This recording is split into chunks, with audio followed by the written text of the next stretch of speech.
তো রসুল আগে আইছে না কোরআন আগে আইছে? রসুল আগে আইছে। তো রসুল আগে আইছে, তারপরে কোরআন আইছে। তার কোরআন আগে আইছে না নামাজ আগে আইছে? কোরআন আগে আইছে। কোরআন আগে আইছে, তারপরে নামাজ আগে না মেরাজ আগে? মেরাজ আগে। তাহলে রসুলের মেরাজ তো নামাজের আগে, আর মৌলভী সাহেবের মেরাজ হইল নামাজের পরে। তা আমি আমার একটা ইওয়াজের মধ্যে কইছি যে তফাৎ হইল এইখানে, আল্লাহর হাবিব মেরাজে যায় নামাজ আনে, সালাত আনে, নামাজ আনে, আর আপনারা সালাত পইরা মেরাজে যান। তাইলে আপনাকে তফাৎটা বুঝেন না আপনারা, আবার আপনাকে দলিলটা বুঝাই দিতে হইব। তারপরেও কোন রসুল আমাদের মতো নাউজুবিল্লাহ মিন জালিক, এইটি তো সবচেয়ে বড় নাফরমানি, যে আল্লাহ রসুলের নিজের মতো চিন্তা করা। সালাত কাকে বলে? সর্বপ্রথম প্রশ্নটা আসে এটা, যে সালাত শব্দের অর্থ কি, সালাত কাকে বলে, সালাতটা কি? সালাত এটা তো আরবি শব্দ। আমরা যারা আরবি জানা পণ্ডিত আছি তারা হইলেও আমরা শব্দের খেলা খেলি, মানে শব্দ দিয়ে একটা মানুষের ভয় দেখাই দিই। আরবিতে এমন একটা শব্দ ঘুমা, আপনি তো অর্থ জানেন না, আপনি অটোমেটিক ডরায় যাবেন। জি, তখন আপনি এমনিতেই যে কত বড় জান্নেওয়ালা লোক। তো এই যে ভয়, এই সালাত, বাংলাদেশে অধিকাংশ মানুষ বলে সালাত শব্দের অর্থ নামাজ। না, নামাজ এটা ফার্সিতে, বাংলায় না। আরবিতে হইল, কোরআনের ভাষায় হচ্ছে সালাত, ফার্সি ভাষায় হচ্ছে নামাজ, ইংরেজিতে হচ্ছে প্রেয়ার, আর বাংলায় হচ্ছে সংযোগ এবং যোগাযোগ প্রচেষ্টা। সংযোগ এবং যোগাযোগ প্রচেষ্টা। তাহলে সংযোগ কার সাথে আর যোগাযোগ কার সাথে? আপনি সালাদটা যে করবেন, কার সাথে সালাদ করবেন এবং কেন সালাদ করবেন? আমি সালাদ কেন করব এবং সালাদ কার সাথে করব? তা আমি সালাদ করব হচ্ছে আত্মপরিচয়ের জন্য। সালাতের মাধ্যমে নফসের পরিচয় এবং রবের পরিচয় পাওয়া যায়। সালাত ছাড়া কখনোই নিজের পরিচয় পাওয়া যায় না, মানে নফসের পরিচয় পাওয়া যায় না এবং রবের পরিচয় পাওয়া যায় না। সালাত ফরজ, সালাত করতেই হবে। আর যদি কেউ বলে আমি সালাত ছাড়া আমি নিজেরই চিনছি, তাহলে পরে সে তার মন গড়া একটা কথা বলছে। কিন্তু এখন সেই সালাদটা কোন সালাদ? না আমি যেটা করতেছি এই সালাদ, না এর পিছনে অন্য কিছু আছে? তাহলে আমাদের প্রশ্নটা হলো যে সালাত শব্দের অর্থ আমরা পাইলাম সংযোগ এবং যোগাযোগ। এখন এই সংযোগটা কার সাথে? রসুলের সাথে, মহানবীর সাথে সংযোগ কে করছে? যারা মহানবীর উপর ঈমান আনছে, ঈমানদারেরা। ঈমানদারেরা যারা মহানবীকে রসুল বিশ্বাস করছে এবং রসুলের হাতে হাত দিয়া মুরিদ হইছে এবং মহানবীর কাছে কালিমা পড়ছে মহানবীর, তারা তাদেরকে কি বলছে? যে এখন তোমরা আমানু, ঈমান আনছ। আমানু এবং মুমিন দুইটা দুই শব্দ, সবচেয়ে বড় প্লাস পয়েন্ট। এবং আপনি যেখানেই যাইবেন, আপনাকে আমি পয়েন্ট বইলা দেই, যে কোনো ওয়াজ মাহফিলে যাবেন, কারণ আপনারা সরকারি কর্মকর্তা, আপনারা সব জায়গায় থাকেন, যে কোনো ওয়াজ মাহফিলে যাবেন দেখবেন মাওলানা সাহেব কানান দিয়ে কইতেছে, ও মুমিন ভাইরা শুনেন, মুমিন ভাইরা শুনেন। হ্যাঁ হইল মৌলভী সাহেব, আর কইতেছে মুমিন ভাইরা। মুমিন কোনোদিন মৌলভীর কথা শুনে না। মুমিন কে? পরিপূর্ণ লোকটারে মুমিন বলে। মুমিনের সাথে আল্লাহ থাকে, আমানুর সাথে আল্লাহ থাকে না। কোরআন কোরআন বলতেছে আমি মুমিনের সাথে থাকি, কিন্তু কোরআন কোথাও বলে নাই যে আমি আমানুর সাথে আছি। আমানুরে কি কইছে? ইয়া আইয়ুহাল্লাযীনা আমানু নাস্তাইনু বিস-সাবরি ওয়াস-সালাত। হে ঈমানদার, আমানু বিশ্বাসী, নাস্তাইন আমার কাছে সাহায্য চাও, আমার কাছে সাহায্য চাও। নাস্তাইন বে শহীদ, সাবরে ধৈর্যের, ওয়াস-সালাত এবং সালাতের মাধ্যমে। এই সূরা বাকারাই বলতেছে এই কথা। এই আয়াতেই শেষে যায় কইতেছে ইন্নাল্লাহা মাস সাবিরিন, আমি ধৈর্যশীলের সাথে থাকি, আমি নামাজির সাথে থাকি। এই কথা সারা কোরআনে কোথাও বলে নাই। মুমিনের সাথে থাকে। ধৈর্যশীলের সাথে এইখানে বলতেছে। ওইখানে আবার কি করতেছে আমানুর কথা, যে বলতেছে যে ইয়া আইয়ুহাল্লাযিনা আমানু আকিমুস সালাত ওয়া আতুজ যাকাত, হে ঈমানদার তোমরা সালাত কায়েম করো, যাকাত প্রদান করো। তাইলে সালাত কাকে করতে বলছে? আমানুকে। কোনখানে কিন্তু কোরআনে বলে না ইয়া আইয়ুহাল্লাযিনা মুমিনু আকিমুস সালাত ওয়া আতুজ যাকাত, মুমিন সালাত কায়েম করো, যাকাত আদায় করো। বিশ্বাসীরা নামাজ পড়বে। জি, আমানুকে, যে আমানুকে যে প্রাথমিক বিশ্বাসী, সেই বিশ্বাসটা কি? মহানবী যে আল্লাহর রসুল, সেটা আমি দেখি নাই সচক্ষে, কিন্তু আমি মনে প্রাণে বিশ্বাস করছি যে সে আল্লাহর রসুল। তার বিভিন্ন মুজেজা, তার স্বভাব চরিত্র দেখা এখন আমি তার প্রতি ঈমান আনছি। ঈমান আনার পরে তখন যখন আমি ওই সালাতে যাই, দায়মি সালাতে, যখন ওই ধ্যানের জগতে যাই, ধ্যানে আমি দেখি যে হ্যাঁ তার নূরের রূপ, যে হ্যাঁ নিঃসন্দেহে রসুল। কারণ তার ওই জলওয়া আগে হইল না দেখা, মানে শুই না আর কইয়া। আর মুমিন হইল চাক্ষুষ দেখে, যেটা সাক্ষী। ওই চাক্ষুষ দেখার পরে সে সাক্ষী দেয় আশহাদু আল্লা ইলাহা ইল্লাল্লাহু ওয়াহদাহু লা শারীকা লাহু ওয়া আশহাদু আন্না মুহাম্মাদান আবদুহু ওয়া রাসূলুহু।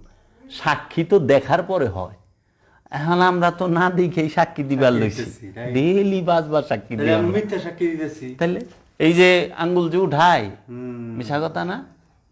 মিয়া আপনি যে কইতেছেন এই যে আবার এরকম মনে করে লড়াইতেছে এরকম টিকটক কো দেখছেন আল্লাহ রে, না দেখে সাক্ষী দেন কিনে। এইটা একমাত্র সালাতে দেখা যায় রসুলকে, যে রসুল আর আল্লাহ কি আলাদা না এক। আপনি ওই দায়মি সালাতে যায় টের পাইবেন, আনুষ্ঠানিকে তো হয় না। এর জন্য তাহলে প্রথম শব্দটা এলো কি, যে সালাত শব্দের অর্থ আমরা পাইলাম। এখন সালাত কে করব সেটাও পাইলাম। সালাত করবে হচ্ছে আমানু, যাকাত কে দিবে আমানু। আমানু শব্দের বাংলাটা, আমানু শব্দের অর্থ বিশ্বাসী, আর মুমিন শব্দের অর্থ বিশ্বাসী। আমানু হইল সে প্রাথমিক বিশ্বাসী, আর মুমিন হইল পরিপূর্ণ বিশ্বাসী। যেরকম এতদিন আপনারা আমার কথা শুনছেন, মানে আসার আগে, যে হ্যাঁ জাবের ভাইয়ের এখানে যেতেছি, জাবের ভাই জানি কেমন, লম্বা না খাটা, কালা না ধলা, মোটা না চিকুন, না জানি কি একটা ইয়ের ভিতরে, এবং রাস্তাটাও আপনার দ্বিধাদ্বন্দ্ব হয়ে। এখন আর আপনার কল লাগবো না কি জাবের ভাই কেমন আলোচনা উঠলে যে আমার কাছে শুন কেমন। জি, কারণ আপনি চাক্ষুষ দেখা ভালাইছেন। তো এখন আপনার পরিপূর্ণ একটা বিশ্বাস আসছে যে আমি, সে ফর্সা না কালো এটা কারো আপনারে বলে দেওয়া লাগবো না, সে লম্বা না খাটো এটাও বলা লাগবো না। এখন আপনার আমার বই পড়ান লাগবো না, জীবনী বইটা জানান লাগবো না যে জাবের সাহেব কি লম্বা না খাটা, না বাইটটা, না কালো না ধলা, মেরা না মোটা। এই তো আমানুর বিষয়টা হলো অদেখায় সন্দেহ দ্বিধাদ্বন্দ্বে যখন থাকে, এর লেগে আমানুর ইমানটা ফটর ফটর জায়গা। সালাতের কথা পাইলেন কই? 70 নম্বর সূরা মারেজের 23 নম্বর আয়াতে। এখন ওয়াক্তি সালাতের দলিল দেয় মৌলবীরা সূরা বনী ইসরাইলের 78 নম্বর আয়াত। তো আপনারা এই 17 নম্বর সূরা বনী ইসরাইল বাইর করেন, দেখেন এখানে কি লেখছে আর এরা আমাদের বুঝায় কি, এগোটাতেই ধরেন। এই যে 78 নম্বর, 77, 78, এই যে আকিমুস সালাতা লিদুলিকি শামসি ইলা গাসাকিল লাইলি ওয়া কুরআন আল ফজরে ইন্না কুরআন আল ফজরে কানা মাশহুদা। এখানে অর্থটা করছে সূর্য ঢলে যাওয়ার পর থেকে রাতের ঘন অন্ধকার পর্যন্ত নামাজ কায়েম করো, আর কায়েম করো ফজরের সালাত, নিশ্চয়ই ফজরের সালাত উপস্থিতির সময়। এখন আপনি এইখানে ফজরের সালাদটা পাইলেন কই? সালাতুল ফজরে আছে এখানে কোথাও? আকিমুস সালাত, সালাত শব্দটা একবার আছে। একবার আছে। লিদুলিকি শামসে, লিদুলিকি শামসে, এই শামস মানে সূর্য, লিদুলিকিস মানে অন্ধকারে, ইলা মানে দিকে, গাছা কিল মানে অন্ধকার, এই লিদুলিকি মানে ঢলিয়া যাওয়া, বলে ভেলে পড়ছে। লাইলি মানে রাত্রি, ওয়া কুরআনুল ফজরে, এই যে ফজরের কোরআন, এই কোরআনের অনুবাদ করে দিছে সালাত। কোরআন আর সালাত কি এক? কোরআনের অর্থ সালাত করে দিছে। কোরআন এক জিনিস, সালাত আরেক জিনিস। কোরআন এক শব্দ, সালাত আর। ইন্না কোরআন আল ফজরে কানা মাশহুদা, এই দেখেন এই কোরআন রেই এখানে বানাইছে কি? অন্ধকার নামাজ কায়েম করো, রাতের ঘন অন্ধকার পর্যন্ত নামাজ কায়েম করো। তারপরে ফজরের সালাত কইছে, ফজরের কোরআন, ভোরের কোরআন। ভোরের কোরআন কি জানেন? এটা খুব অর্থবহ আয়াত। এই বনি ইসরায়েলের 78 নম্বর আয়াতে 5 ওয়াক্ত নামাজের দিছে, পাঁচ ওয়াক্ত দেয় নাই। 5 ওয়াক্তের দলিল দিছে, কিন্তু এখানে তো ওয়াক্তের কথাও নাই, কিছুই নাই। জহুর, আসর, মাগরিব, এশা এটাও নাই। ফজর শব্দটা আছে, তাও ফজরের কোরআন কইছে, ভোরের কোরআন কইছে। ফজরের সালাত বলে নাই। এখন আপনি নামাজ পড়বেন কেমনে? অজু কইরা? মানে আপনি তো অজু হয় নাই, আপনি কি নামাজ অজু কইরা নামাজ পড়বেন না নামাজ পইরা অজু করবেন, কোনটা? এটি জানার বিষয়। আপনি কি না অজু কইরা নামাজ পড়ে না নামাজ পইরা নামাজ দিয়ে অজু করে, কোনটা? নামাজ দিয়ে উজু করে। আমার কথাটা ক্লিয়ার? ক্লিয়ার। পবিত্রতা আনতে হবে আমার আত্মার মধ্যে।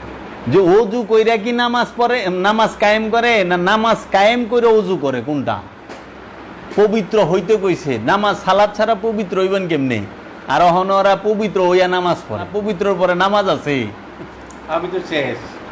আপনি পড়ালেখা এমএ পাস করছেন, ওখানে কি আপনি আবার ফিরে সরে হিগন লাগবো?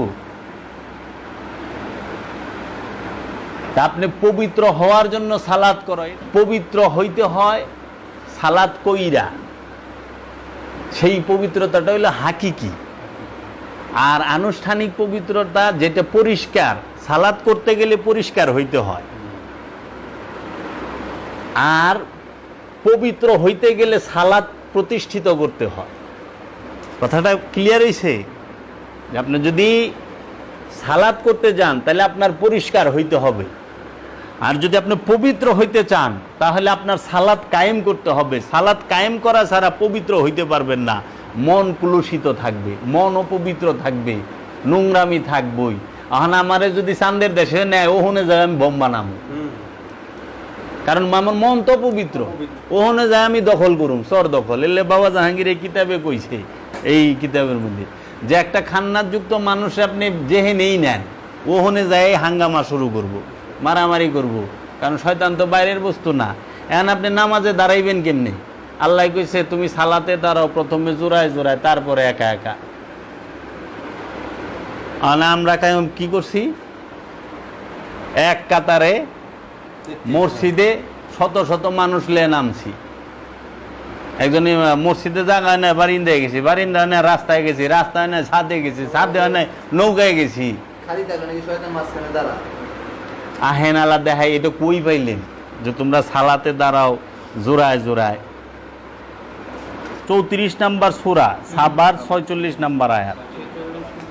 এই আপনি বলুন, আমি তো তোমাদের শুধু একটি উপদেশ দিতেছি, আর তা হইল যে তোমরা আল্লাহর জন্য দাঁড়াও প্রথমে জোড়ায় জোড়ায়।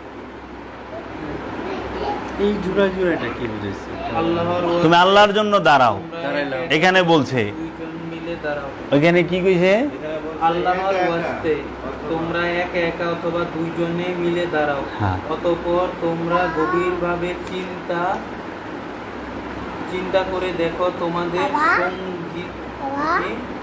তোমাদের সাহেব জিনগ্রস্ত না, সঙ্গিনী উন্মাদ নয়, আসন্ন কঠিন শাস্তি সম্পর্কে তোমাদের সাবধানকারী মাত্র। এই আয়াতে কোরআন বলতেছে তোমরা আল্লাহর জন্য দাঁড়াও। এই যে ইন্নাহু ইল্লা নাজিরুকুম বাইনা ইয়াদাই আযাবিন শাদীদ। আর এহেনে গোছে তাতা ফাক্কারু মা বিসাহিবুকুম মিনাল জিন্নাতি, মানে তোমাদের সাহেব জিনগ্রস্ত নয়। এই সাহেব মানে কি আর জিন মানে কি? সাহেব তাকে বলে যে কামনা মুক্ত, খান্নাস রূপী শয়তান মুক্ত। এর লেগে মহানবীর কথা আল্লাহ বলতেছে তোমাদের যে রসুল নবী সে জিনগ্রস্ত না, মানে শয়তান যুক্ত না, শয়তান মুক্ত, খান্নাস মুক্ত। আবার আরেক জায়গায় সমা সাহেবুকুম বিমাজনুন, তোমাদের সাহেব পাগল না, কারণ ওরা তো বলতো যে জিনগ্রস্ত। জিনকে শয়তানের তো জিন থেকে আগত, আজাজিল বংশোদ্ভূত শয়তান। জি, শয়তান হইলে একটা রূপ, কিন্তু মূলে তো জিন। এর লেগা মহানবী জিনগ্রস্ত না, সে হচ্ছে নূর। জিনের বংশ না বা মানুষের বংশ না। এর লেগে মহানবী কইছে প্রতিটা মানুষের সাথে একটা করে শয়তান আছে, এই শয়তানটাকে মুসলমান করো। তখন এক সাহাবী জিজ্ঞেস করলো, ইয়া রাসূলুল্লাহ আপনার সাথেও কি আছে? কয় হ্যাঁ, আমি তাকে মুসলমান করে ফেলাইছি। এই আমাগো সাধনাই হইলো এই শয়তানরে মুসলমান বানান, কারণ আমরা তো মুসলমানই। নফস পবিত্র, বাবা জাহাঙ্গীর বলছে নফস পবিত্র, কিন্তু খান্নাস হইল অপবিত্র। কর্ম পাপ না, কর্ম ইবাদত। কর্মের মধ্যে যখন কামনা যুক্ত হয় তখন হয় পাপ। পাপ হইল কামনা। সম্পদ উপার্জন করা পাপ না, সম্পদ জমা করা হইল পাপ। কোরআন সম্পদ জমা করতে মানা করছে, সম্পদ উপার্জন করতে মানা করে নাই। আপনি উপার্জন করছেন, বিলি করেন, আপনার ওয়ে আছে, আপনি দেন, আত্মীয় স্বজন দান খয়রাত করেন, কিন্তু জমা করবেন। এই জমা করা হইল জাহান্নামের কাম। এর লেগে অনেক টাকা তো সম্পদ না বাবা, টাকা হইলো সম্পদ আদান প্রদানের মাধ্যম। সম্পদ হইলো ঘর বাড়ি, ধান চাউল, পোশাক আশাক। এই যে অনেক মনে করেন যে পরিস্থিতি হইছে, সয়াবিন তেল যদি না পান, এক বস্তা টাকা লয়ে যান দোকানে, যে এক বস্তা টাকা দেবো, একটা 5 লিটারের সয়াবিন তেল দিই, হইব? কারণ নাই তো, দিব কই থেকে? তো সম্পদ হইল তেল, টাকা না। আবার নরেন্দ্র মোদী 1000 টাকা নোট বাদ করে দিল না, কিন্তু সম্পদ বাদ করন যায় না। তো এই জন্য এখন এই কোরআন বলতেছে তোমরা আল্লাহর জন্য দাঁড়াও। আর এখানে বেশিরভাগ তাফসীরকারক বলতেছে যে সালাতে দাঁড়াও, প্রথমে জোড়ায় জোড়ায়, জোড়ায় জোড়ায়টা কি? তারপরে একা একা।